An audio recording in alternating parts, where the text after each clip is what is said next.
All right, here I am with a pretty sick 4Runner, and the owner of this truck and also kind of an inventor of some cool stuff that you'll learn about in a second. This is Oleg, and he's with SandyCats. So it's funny, this is the Weiss rig, right? This is the Weiss rig. So there'll be another video to follow maybe in 30 days of his rig that's at the shop that's getting some badass aftermarket components. But this one's still, for being the Weiss rig, this is built. This is the budget build in my opinion. It's Yeah. on 34s. It's on 34s, okay. So obviously you got the lights in the front, factor 55, and winch. Winch is a Smitty built X2O winch, Okay. 10,000 pounds. Okay. Synthetic winch line on a SSO front bumper that I cut the bull bar off. Okay. And we'll get under the hood because before we started filming, we just did our one dry run look at the truck, what we wanted to talk about. Something pretty cool about your airbox that I think people should know when they put a Snorkel on a 4Runner, but we'll get to that. All right, and I remember you were saying something, so 34s, and with King shocks being like delayed, and you had some experiences with them as far as rebuilding, bit of an issue. Yeah, so had some issues with King and I ended up getting Elkas. Never heard of that brand before in my life. The second I put them on, I fell in love, and we ended up getting a second set of Elkas for another build. And the reason why I love them is the build quality is great, and it actually has true adjustability. It's really like a 20% range of adjustability, which works great. Nice. So, and plug and play, right? It was Plug pretty... and play, super plug and play. Now, some of you are wondering, why is this 4Runner so bright white? This is not a factory color. No, this is not a factory color. I wrapped a couple of rigs and I learned my lessons. This is a full wrap that's flat. The stickers are printed into the wrap, and the 4Runner is actually white. And the lesson that I learned is you want to do color matching with your wrap. Otherwise, you start seeing in the seams a different color. But there's someone with a white 4Runner and they always wanted metallic blue or something. Yeah. So that's a different story. But I came up to this and I ran my hand on it. I'm like, oh, you've got like a decal. But I'm like, wait a minute, it's smooth. So that is built into the whole wrap. And the one other cool thing, I'm not sure if you'll see it on video, over here we're playing around with it. We put a sticker in the back and wrapped over it. So there's kind of like this nice overlay. Oh yeah, okay, where it says Sandy. Yeah, if you get the right angle, you can pick up that. Very cool. And what rack are you running on this? That's a Southern style off-road rack. Underneath, I am fully skidded out completely. All steel skids. Those are all RCI. Happy with those. I don't even know who makes those rails. COVID made everything long wait times. I just got the fastest thing I could. Those rails work. Bomber. Got no it. complaints. Yeah, as long as it keeps the body clean and not getting ripped on boulders and underneath, rocks. I have also a Long Range America tank, which gives me an extra, I believe, 26 gallons. So I get about 50 gallons total. That's about 600 miles of range, or I get about 500 off-road miles. In the rear also on that axle. So how much range did it add? I get about, it gives you the same exact tank as your factory, so you get exactly double. You're getting double. Okay. Yeah, and then on the axle, my issue with the axles, I kept breaking the lower mounts on the shocks of the axle, and then I found this company called FJ Toyman that makes really good brackets, and since then I have not broken anything. Okay. And then We're going to come back to this. This is one of the products you make. Yep. This is badass, so stay I'll just tuned. turn off But for a second. just real quick, yeah. Wash your hands, do whatever. It's got power, folks. It actually has a pump in the cap that goes to the bottom, pumps the water, and we'll show you with a shower setup that's just, he's selling out of it. Yeah. So put it that way. We'll have a link. We'll do a separate video, and I'll put a link to that video here for that. This is an Expedition 1 rear bumper, and I broke so many rear bumpers on 4Runners because I carry heavy tires, larger usually, and they tend to break. This one I found doesn't break on me, and I got it because it's for my wife. The handles work so smoothly that it's just insane. That's the reason it's so easy to open. Yeah, when you're doing the Costco run, Exactly. Sam's Club, you got to pop this. It makes you actually be okay with opening your rear instead of saying, I'm not dealing with it, you know? Yeah. And then I got my son in here, so don't freak out. And this is a lightweight... It's like a Jack in the Box. A kid popped out of this truck. And this is a lightweight drawer system. I'm a big fan of going super lightweight. It's super, it opens is. easy. Yeah. And no handles, no nothing, because on my first 4Runner build, I went crazy Overlander style, put so much weight in there that I broke my stock rear axle. And really? That was my lesson learned. If I want skid plates and bumpers, I have to save weight somewhere. Yeah. And I prefer skid plates because I go on rocks a lot. Yeah. No, it's the choices of where does the weight go. And yeah, and I can tell it's Yep. This it's a lighter materials because yeah. you don't have the ball bearings, and that's all fancy and like, oh, watch this slide open. But honestly, for function and you want to keep the weight off, that all weighs. So exactly. So this I believe is about 70 pounds total. And it's probably not the same price as getting a. Not even close. I think it's under $1,000. Under $1,000, and it's clean. It's nice. I actually like the finish in it. It's just, yeah, that's super nice. And this lifts up there. Okay. Nice. Again, this is not your total bug out built truck. That one we'll do a video later. Yep. This is the wife's, but hey, for that's this is perfect. This one's great for 3, 4, 5 day trips. You know, just throw it all in there. But this based on the way I built the front end, I'll tell you about the steering in a second. I am confident this will never break on me based on what we do. And I mean, this has done Hell's Revenge. This has done Top of the World, Big Bear, like Gold Mountain. We've done, you know, eyes closed, no problem. Yeah, exactly. Nice. And here you can see, so as we were saying earlier, the wrap, and then that's the paint.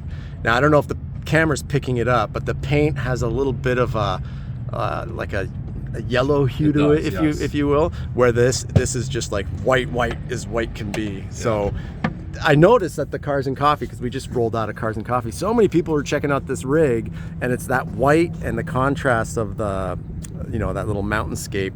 It's just the black and the white just contrast and pop so much, but it is really white. It's pretty cool. The more whiter you get, the less pinstriping you see. Keep that in mind too. Yeah, okay.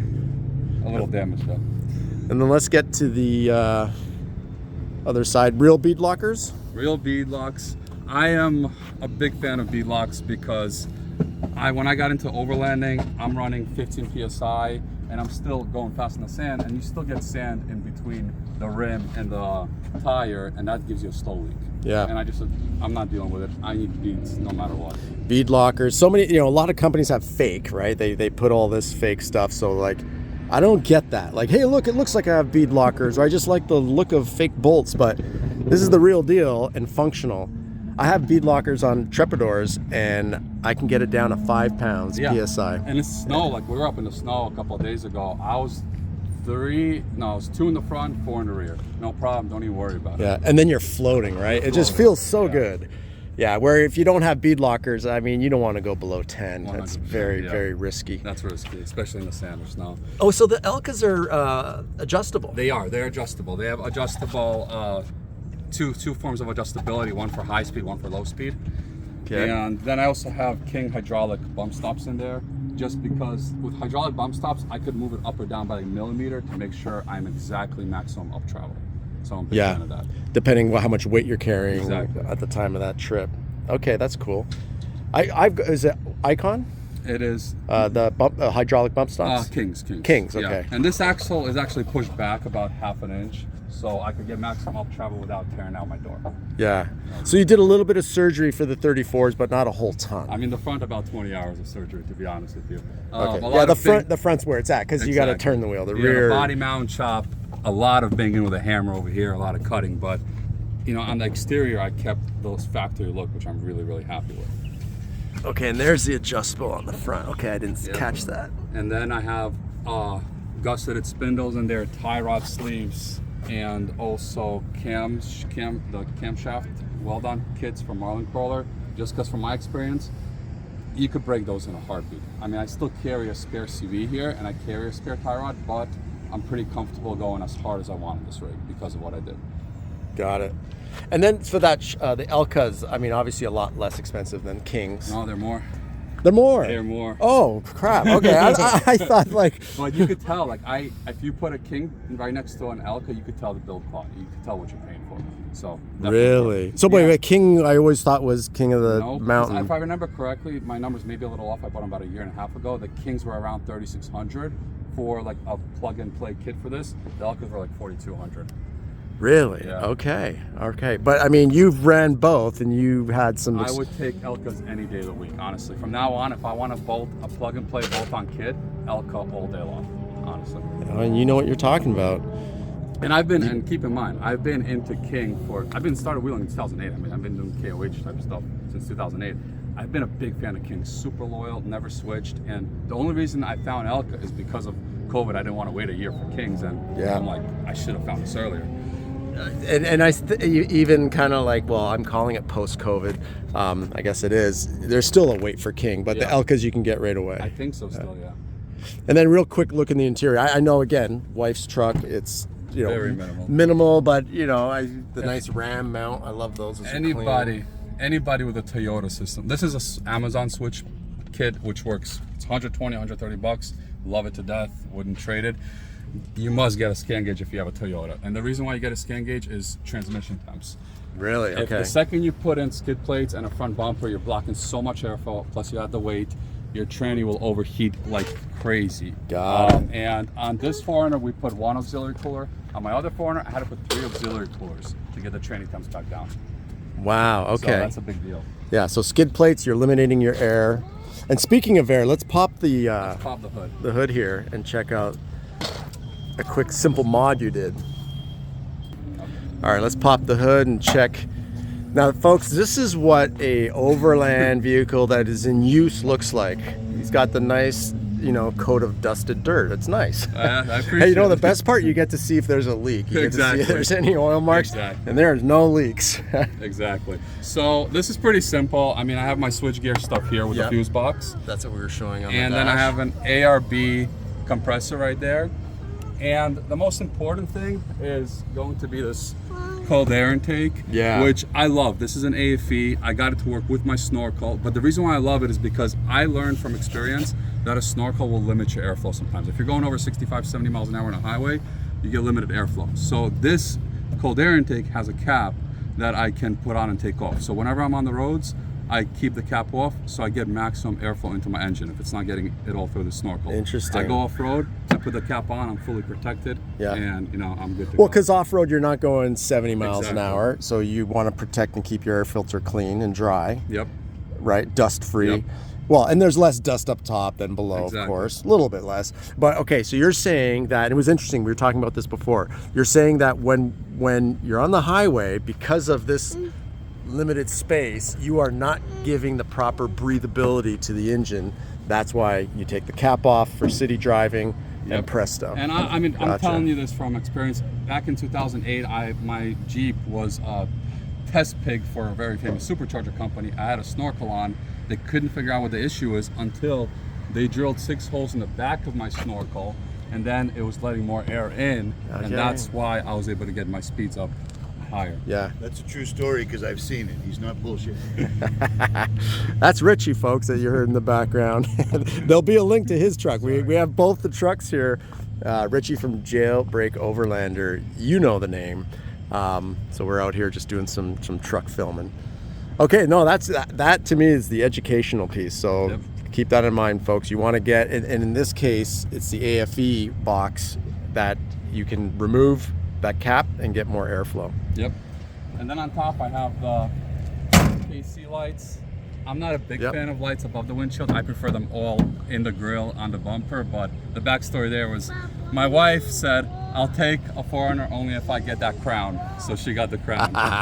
Oh, the KC is a definitely cool factor. Functional, but in your case, you don't have the gloss finish, so you're not going to bounce light off your, I don't, your but hood as much. I wheel in the desert hard at night, and with all the dust, it's still nicer down here, honestly. Yeah. Well, that's why you got your yellow down here. Yep. Because with the KC, you can only put a yellow cap to get the for the dust. And this is white, and I just bought on Amazon yellow strip and put it on. It worked perfect. Okay. You also designed a kinetic Kevlar rope, right? So. Okay, yeah, so I was just saying, you make, it's not this, and maybe we'll show it in another video, but you've designed a soft shackle rope, which eliminates the need for a D-ring or a hook. You can literally put it in your trail hitch in the back, right, with no cap on it, because it's got a Kevlar sleeve. Yes. And you took it on and I'll see if I can find that link and I'll put it in the description. You took a brand new Escalade, tied a rope to a tree with your Kevlar in the hitch, and you drove it like 20 miles an hour or whatever you could, accelerate, and jammed it, and the whole thing yanked your truck back, which you admitted it was a pretty crazy stunt, but it proved one thing, that shackle is the real deal. But I did it 20 times. But you did it 20 times. Okay, all right. I Well, want to make sure. that's also a testament that Escalade's well built, all right? Well, I mean, the suspension lights went on, the airbag lights went on. Luckily, they didn't blow. Wow. But I want to make sure. It was a year of research. It was a lot of. Yeah, you're not gonna hear. All right, we just paused it there a second because there is a work truck. We're at the San Clemente Outlet Mall in a side parking lot, so got noisy. But yeah, while it got noisy, I said like, oh, is this, because I'm a Land Cruiser guy, not a 4Runner guy, but I'm learning. I was like, is this stock? And you're like, no. $30 on Amazon or something like that. $30 on Amazon, you just buy it yourself. But what I thought, I thought it was factory because it fits in the grill so nice. So if anybody's looking for that Raptor look on their 4Runner, there you go. It's not a Love it or hate it. Love it or hate it, and it's not gonna break the bank. 30 bucks is no biggie. But yeah, we're gonna I was saying that you manufacture a soft shackle with that crazy video, so I'll do a link to that. We'll do that separately because this video is just really to show off the SandyCat 4Runner and how cool it looks. And if you ever want to do a white wrap, man oh man, that's what it looks like. It is just so Arctic, bright white, clean. It's phenomenal. And hopefully the camera does it justice. I think it does. And this isn't dirty too, by the way. Well, that's what I have two white trucks. I have an 80 and a 200 on my channel. The 80's for sale. Anybody who's interested. It's amazing 82. And they just, I washed it and we've had rain and it still looks clean. Like yeah. white is great. Black is the problem. Exactly. So, all right. And on my channel, just for kicks, we've got Godzilla there, and that truck just beyond, that's Richie from JailBreak Overland. That thing is a beast. That's kind of how you're building your other 4Runner. Yeah, I've been building it myself slowly. He just went for it and built it much faster. Yeah. But it's honestly right now, this is probably the best 5th gen 4Runner, most well-built 5th gen 4Runner on the streets, period. You're not gonna find anything more built than that. Really? Oh yeah. And you, again, you know your stuff. So you heard it from Oleg. If you want to see that video, that's Richie's from JailBreak Overland. I'll put a link down below. We did a full walk around on his truck. That thing is just, I mean, the planet can be shut down and he's still rolling around 100%. And it's got power. Yeah, pretty cool. All right, well, a total pleasure. I'm so glad we had a chance to finally do a walk around of this truck.